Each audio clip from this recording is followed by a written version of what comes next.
Welcome back to your hour. Joining us now is Jamie Whitfield from Recovery Matters. And if you want to go on her YouTube page, Recovery Matters on YouTube, you can look at a lot of her past segments because you'll probably get a lot out of it. So, what are we talking about today? Well, I have a lot to talk about, but I'm going to keep it simple today. Okay. But I came across a quote that I wanted to read and then just kind of talk about it. And it's called Recovery is Not Simple Abstinence.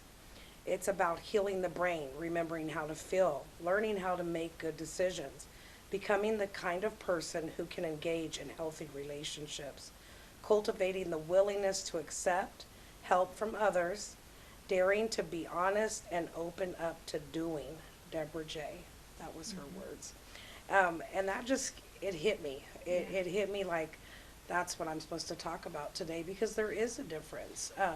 Recovery is basically that process of returning to a normal state of health, mind, or strengthening to live the self-directed lives and strive to reach your full potential. That right there is what I live today.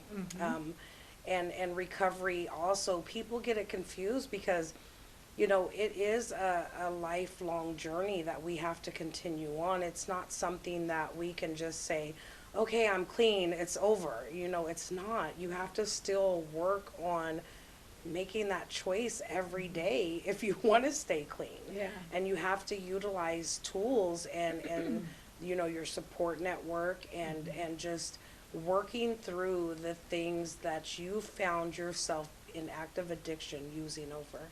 That it's so people tell me, like sometimes through the doors of the recovery center there I ask a question like, do you suffer from co-occurring disorder? Meaning, do you suffer from mental and substance use disorder? And they say no, and I just kind of cringe inside because typically we do suffer from both. Because you're not, this is just my words, but someone that's normal and their mind is not wired like an addict, typically normal people don't go run and self-medicate, and they're able to, if they're suffering from a mental health crisis, they're able to reach out, call for, the professionals that are needed at that time and work through that without the use of drugs. So typically for me, I know I suffer from both mental and substance use disorder. My depression, my PTSD, that got the best of me. And then there I went self-medicating. So typically they do go hand in hand. And some people go on, different levels and suffer from schizophrenia, things like that, that cause them to use drugs, And so, what recovery, looks like to me is unique to me. Not meaning that I'm unique, just what my recovery looks like to me is unique. And for everyone, it's unique. Their process of what recovery looks like to them is unique to them, and that's okay. We just got to not get confused that we are not unique individuals, but our recovery program can be. And abstinence, it looks the same to everyone. It's just literally you're not using. And a lot of people that go into treatment, when they first get there, that's literally what they're doing. It's just abstinence. It's not that they're there to work a recovery program or anything like that. They are just literally just trying to stay clean from day to day, and that's okay.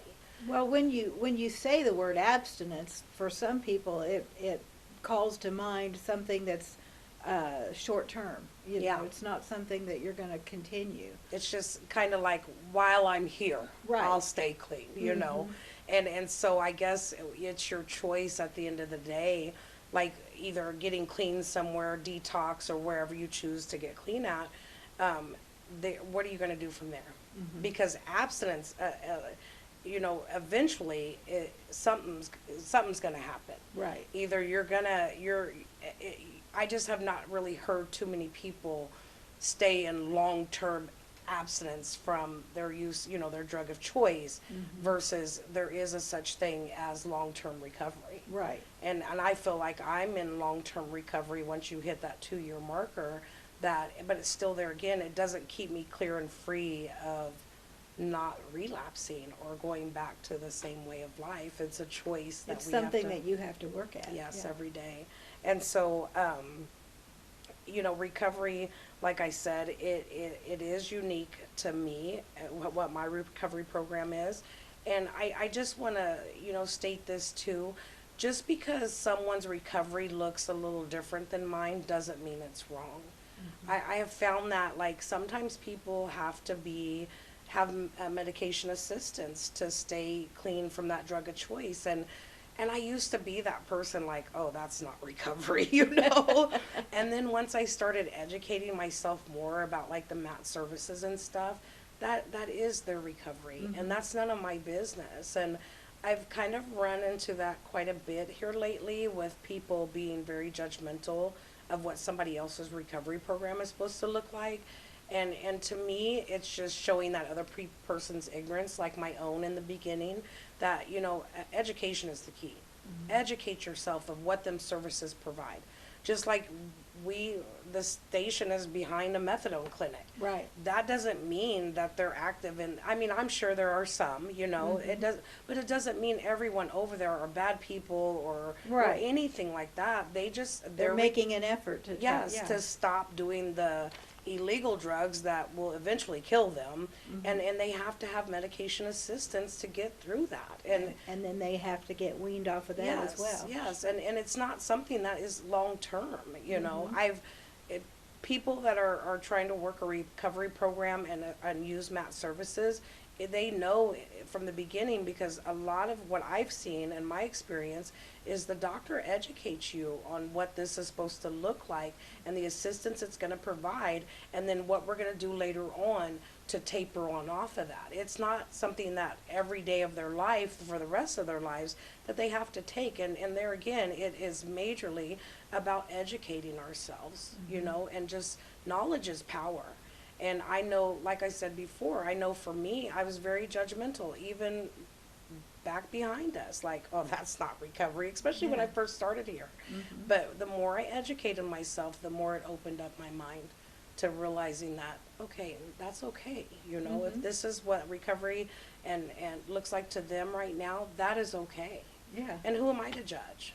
Because people might think what I do for my own recovery isn't quite right, so who am I to judge?